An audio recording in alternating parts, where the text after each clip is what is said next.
பாஸ்கர், அங்க எம்எல்ஏக்கள் கூட்டம் தொடங்கி ஆயிடுச்சா? அங்க இருக்கக்கூடிய நிலவரத்தை சொல்லுங்க பாஸ்கர். சற்று முன் அதிமுக சட்டமன்ற உறுப்பினர்கள் கூட்டம் தொடங்கி நடைபெற்று வருகிறது. சட்டமன்ற குழு தலைவராக சசிகலா அவர்கள் தேர்வு செய்யப்பட்டிருக்காரு. அவரை முன்மொழிந்தவர் ஓ பன்னீர்செல்வம் அவர்கள் முன்மொழிந்தார். அந்த சட்டமன்ற குழு தலைவராக சசிகலா அவர்களை தேர்வு செய்வதற்கான தீர்மானத்தை முன்மொழிந்தார். இதைத் தொடர்ந்து சட்டமன்ற அதிமுகவுடைய குழு தலைவராக சசிகலா அவர்கள் தேர்வு செய்யப்பட்டார். மேடையில் அதிமுகவுடைய பொதுச் செயலாளரும் சட்டமன்ற குழு தலைவராக தேர்ந்தெடுக்கப்பட்டிருக்கக்கூடிய சசிகலா அவர்கள் அமர்ந்தார். அவர் அருகே பன்னீர்செல்வம், அவைத்தலைவர் மதுசூதனன், அதிமுகவுடைய கொறடா ராஜேந்திரன், அது மட்டுமில்லாமல் நெடுஞ்சாலைத்துறை அமைச்சர் எடப்பாடி பழனிசாமி ஆகியோர் மேடையில் அமர்ந்திருக்க எதிர்ப்புறத்தில் சட்டமன்ற உறுப்பினர்கள் அமர்ந்திருக்கின்றனர். தொடர்ந்து கூட்டமானது தொடர்ந்து நடைபெற்று வருகிறது. மக்களவை துணை சபாநாயகரும் கொள்கை செயலாளருமான தம்பிதுரை அவர்களும் இருக்கிறார். இந்த கூட்டத்தில் அவரும் கலந்து கொண்டிருக்கிறார். தொடர்ந்து கூட்டமானது நடைபெற்று வருகிறது.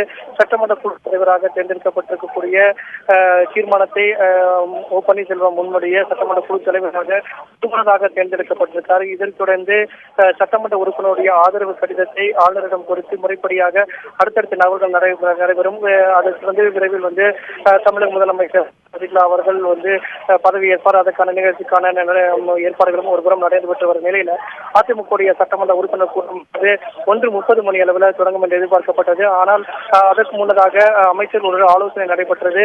அந்த ஆலோசனை ஒரு 2 மணி நேரமாக நடைபெற்றது போயஸ் இல்லத்தில். அதைத் தொடர்ந்து அதிமுக பொதுச்செயலும் சட்டமன்ற குழு தலைவராக தேர்ந்தெடுக்கப்படக்கூடிய அவர்கள் வருகிறார்கள். அதற்கு முன்னதாக அதிமுக தலைமையகத்தில் மூத்த அமைச்சர்கள் ஓ பன்னீர்செல்வம், தங்கமணி, வேலுமணி, திண்டுக்கல் சீனிவாசன், எடப்பாடி பழனிசாமி, மக்களவை துணை சபாநாயகர் தம்பிதுரை ஆகியோர் நுழைவாயில் காத்திருந்தார்கள். அதைத் தொடர்ந்து அதிமுக பொதுச் செயலாளரும் சட்டமன்ற குழு அதிமுக தலைவராக தேர்ந்தெடுக்கப்பட்டிருக்கக்கூடிய சசிகலா அவர்கள் வருகை தந்தார். அதற்கு பிறகு கூட்டமானது தொடங்கி நடைபெற்று வருகிறது.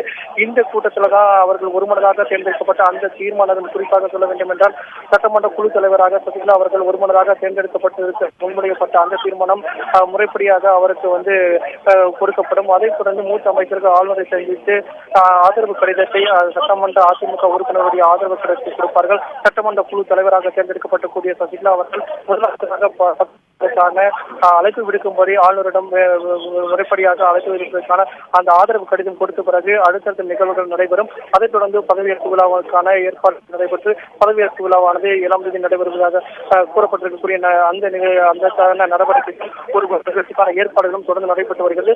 இந்த நிலையில தான் இந்த கூட்டமானது தற்போது தொடங்கி நடைபெற்று வருகிறது.